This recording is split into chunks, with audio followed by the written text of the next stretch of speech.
जय श्री राम मित्रों। भगवान कहाँ रहते हैं? एक ब्राह्मण था। वह घरों पर जाकर पूजा पाठ कर अपना जीवन यापन किया करता था।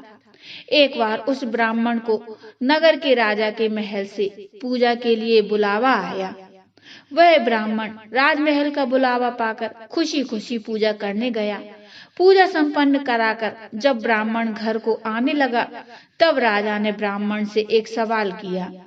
हे ब्राह्मण देव, आप भगवान की पूजा करते हैं, तो यह बताइए कि भगवान कहाँ रहते हैं? उनकी नजर किस ओर है और भगवान क्या कर सकते हैं? राजा के प्रश्न सुन ब्राह्मण अचंभित हो गया और कुछ समय विचार करने के बाद राजा से कहा, हे राजन, इस सवाल के जवाब के लिए मुझे समय दीजिए। राजा ने ब्राह्मण को 1 माह का समय दिया।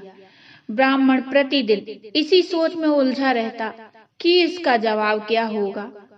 ऐसा करते करते समय बीतता गया और कुछ ही दिन शेष रह गए। समय बीतने के साथ ब्राह्मण की चिंता भी बढ़ने लगी और जवाब नहीं मिलने के कारण ब्राह्मण उदास रहने लगा। एक दिन ब्राह्मण को चिंतित देखकर ब्राह्मण के पुत्र ने कहा, पिताजी, आप इतने उदास क्यों हैं? तब ब्राह्मण ने कहा, बेटा, कुछ दिनों पहले मैं पूजा कराने राजमहल गया हुआ था। पूजा संपन्न कराकर जब मैं वापस आ रहा था, तब राजा ने मुझसे एक सवाल पूछा था। राजा ने कहा था कि भगवान कहाँ रहते हैं, भगवान क्या कर सकते हैं और भगवान की नजर किस ओर है। राजा के सवाल का जवाब मुझे उस समय नहीं सूझा, तो मैंने उनसे कुछ समय मांगा था, जिसके जवाब के लिए राजा ने मुझे 1 माह का समय दिया था और वह 1 माह बीतने वाला है, लेकिन इसका जवाब मेरे पास नहीं है, इसलिए मैं चिंतित हूँ। ब्राह्मण की बात सुनकर उसका पुत्र बोला ब्राह्मण की बात सुनकर उनका पुत्र बोला, पिताजी, इसका जवाब मैं राजा को दूंगा, आप मुझे साथ ले चलिए। 1 माह पूरा हुआ, तब ब्राह्मण अपने पुत्र को लेकर राजमहल गया और राजा से कहा, हे राजन, आपके सवाल का जवाब मेरा पुत्र देगा। राजा ने ब्राह्मण के पुत्र से वही सवाल पूछा, बताओ, भगवान कहाँ रहते हैं, भगवान की नजर किस ओर है तथा भगवान क्या कर सकते हैं? उस ब्राह्मण पुत्र ने राजा से कहा, हे राजन, क्या आपके राज्य में पहले अतिथि का आदर सम्मान नहीं किया जाता? यह सुन राजा को थोड़ा लज्जित महसूस हुआ। पहले उस बालक को आदर सत्कार के साथ स्थान दिया गया। फिर पीने हेतु सेवक दूध का गिलास लाया। वह बालक दूध का गिलास पकड़कर दूध में उंगली डालकर घुमाकर बार बार दूध को बाहर निकालकर देखने लगा। यह देखकर राजा ने पूछा, ये क्या कर रहे हो? बालक ने कहा, सुना है दूध में मक्खन होता है, मैं वही देख रहा हूँ। कि दूध में मक्खन कहाँ है? आपके राज्य के दूध से तो मक्खन ही गायब है। राजा ने कहा, दूध में मक्खन होता है, परंतु वह ऐसे दिखाई नहीं देता। जब दूध को जमाकर दही बनाया जाता है और फिर दही को मथा जाता है, तब जाकर मक्खन प्राप्त होता है। ब्राह्मण के पुत्र ने कहा, महाराज, यह आपके पहले सवाल का जवाब है। जिस तरह दूध से दही और फिर दही को मथने से मक्खन प्राप्त होता है, उसी प्रकार परमात्मा प्रत्येक जीव के अंदर विद्यमान होते हैं, परंतु उन्हें पाने के लिए सच्ची भक्ति की आवश्यकता होती है। मन से ध्यान पूर्वक भक्ति करने पर आत्मा में छुपे हुए परमात्मा का आभास होता है।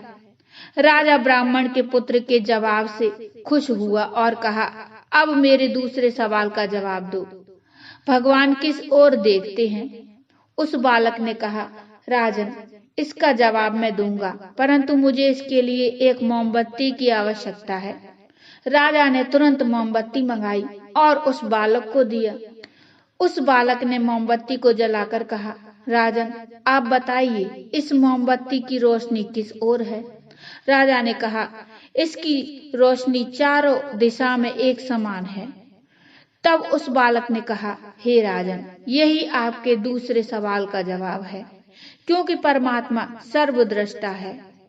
और उनकी नजर सभी प्राणियों के कर्मों की ओर परस्पर रहती है।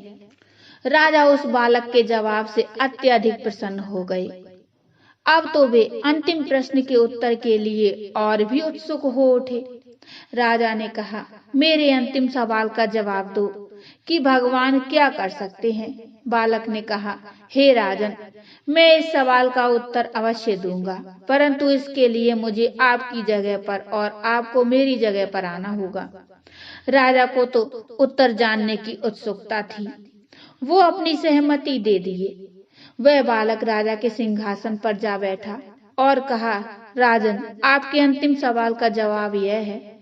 आपने कहा था कि भगवान क्या कर सकते हैं, तो भगवान यह कर सकते हैं कि मुझ जैसे रंक को राज सिंहासन पर बैठा सकते हैं और आप जैसे राजा को मुझ जैसे सवाली के स्थान पर अर्थात राजा को रंक और रंक को राजा बना सकते हैं। यह आपके अंतिम सवाल का जवाब है। राजा उस ब्राह्मण पुत्र के जवाब से अत्यधिक प्रसन्न हुए और उसे अपना सलाहकार बना लिया। मित्रों, भगवान हर एक जीव के हृदय में निवास करते हैं। परमात्मा के साथ प्रेम करेंगे तो वह आपको सही मार्ग दिखाएंगे। इसलिए हर जीव को पूजा पाठ भजन कीर्तन करना चाहिए, जिससे आप अपने अंदर की उस शक्ति से जुड़ सकें जो आपके भीतर ही मौजूद है, लेकिन आप उसे पहचान नहीं पा रहे हैं। मित्रों, ये छोटी सी कहानी बड़ी प्रेरणादायक है। आपको कैसी लगी मुझे कमेंट में बताइए। कमेंट में जय श्री राम, जय श्री राधे कृष्ण अवश्य लिखिए। कहानी अच्छी लगी हो तो लाइक करिए और चैनल को सब्सक्राइब कर लीजिए। मिलते हैं एक नई कहानी को लेकर, तब तक के लिए जय श्री राम।